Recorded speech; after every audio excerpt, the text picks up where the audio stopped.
born and raised in Chicago's West Side, and is also today world famous for designing the tallest building in the world right now, the Burj Khalifa in Dubai. Trump Tower, second tallest in the city. Here we go. 1,362 feet, 415 meters for any and all international guests. Or, in a different perspective, the Trump Tower here in Chicago is approximately 218 Donald Trumps standing on top of each other.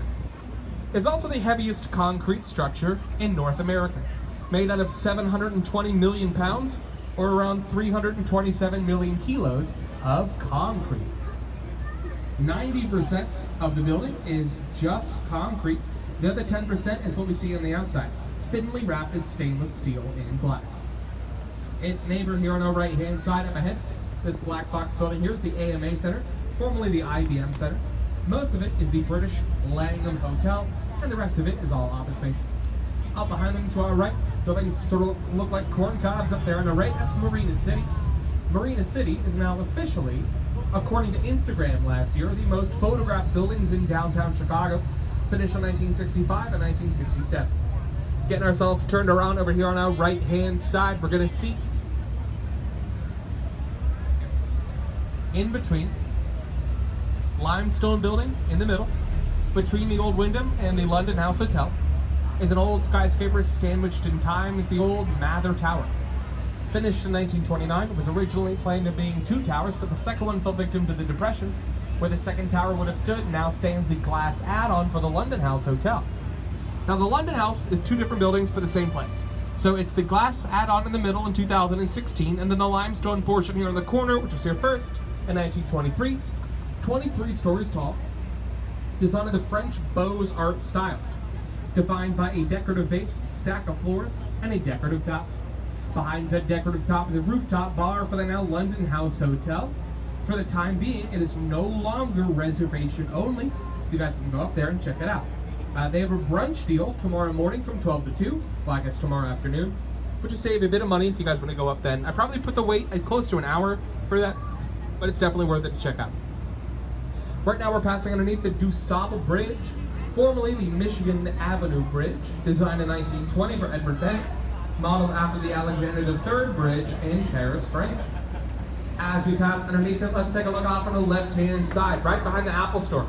See here on the left, with a limestone body and the Gothic cathedral-esque top. Finished in 1925, that's the Chicago Tribune Tower.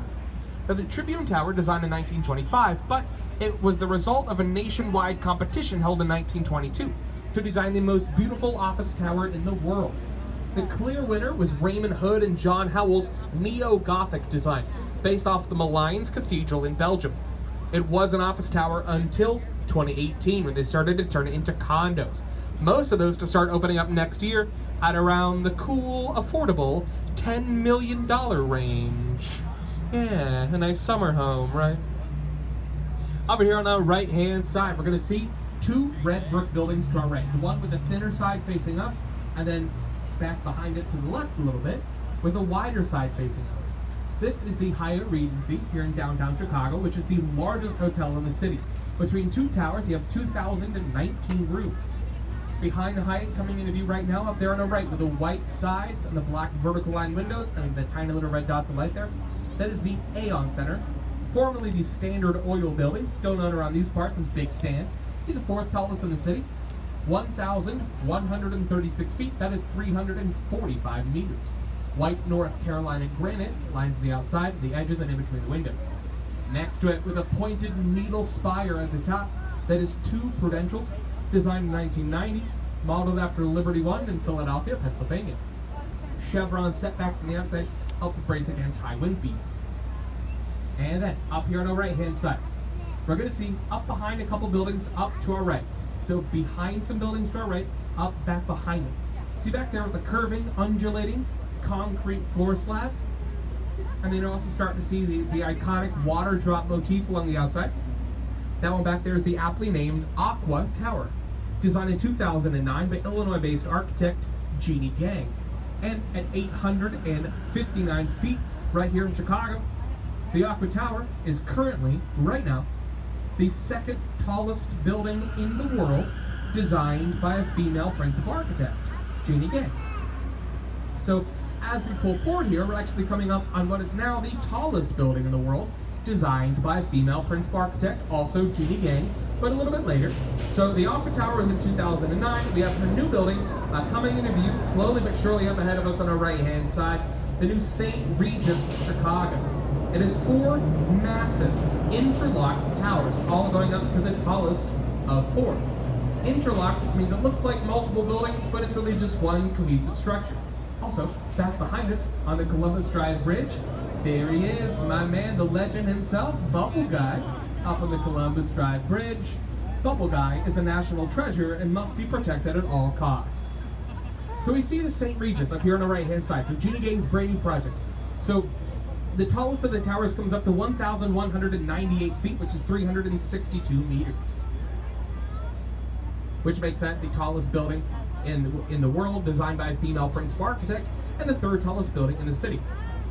One more thing, you guys look at the top, you're going to see a floor, looks much taller than all the other floors, and also without windows. That is the 83rd floor.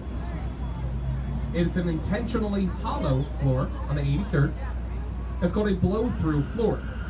So with the original design of the St. Regis, they had a lot of problems with a lot of wind pressure building up around the 83rd floor. So what they decided that they would do was take the 83rd floor, double it in height, and then remove it from the building entirely. That way all the wind pressure building up had somewhere to go, which in this case is through the tower itself, slowing down any kind of wind sway down to just about a net zero. And with that, we are going to be getting ourselves up here in a position to see the fireworks here. We're going to get as close as we safely can. So the fireworks are set to start here in about a minute or two. We're going to get ourselves situated to see these fireworks here in a set. So what I'm going to do right now is I'm going to take a pause on the narration here. You guys enjoy these fireworks, and after the fireworks, we'll probably just throw some music on, cruise down the main branch of the Chicago River, and enjoy the sights. If you guys have any questions about anything we have seen or will see along this ride, please by all means come up and ask away. This is my 6th season here at Wendella. I've done just over 1,600 tours here with the company, so if there's anything you guys want to know, please come up and ask. If not, kick back, relax, and enjoy these fireworks, and we'll see you guys in a bit.